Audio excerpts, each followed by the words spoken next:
mau tuổi cần sông tôn này lại hiện động em ô mau tuổi Carvel hi ông em in ông em mau tuổi chưa ông lụ về Carvel ngay trong sân một thiềm vắt rồi này mình chỉ tối tê chịu mà lại hiện mà sẽ là lâu men tối em vàng này hí hay là hí tối direct chịu mà tối liền chịu là ông nhị đâu mà đi hàng cái là dâu nhỉ ai lại direct tế chịu mà sẽ tùy hun lại nè mà tùy là vàng rất là thầu hay gì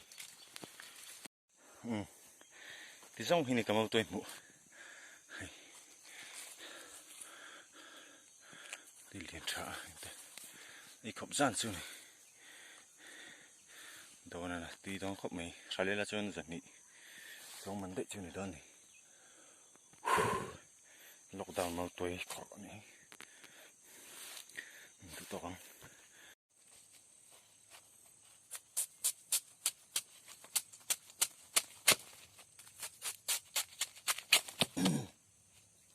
thì hiện gần thế là thì mà cái nào thế là đơn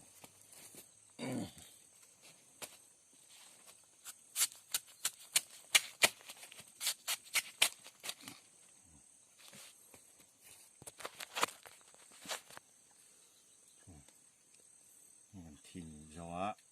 cái nào thế lại đơn còn khẽ toán hiện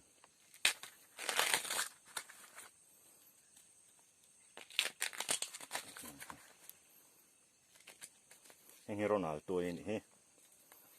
chỉ cần khẽ nó ngã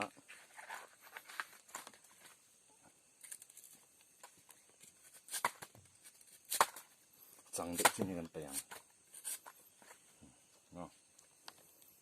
tùy đòn tục nó toàn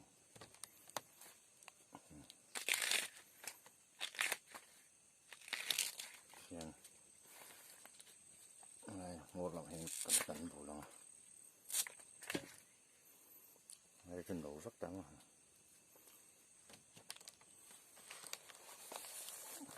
điểm chịu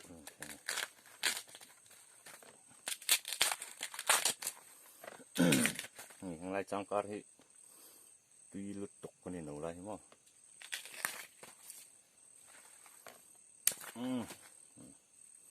thì này tụi xin lại kỹ năng là sáng lại đòn này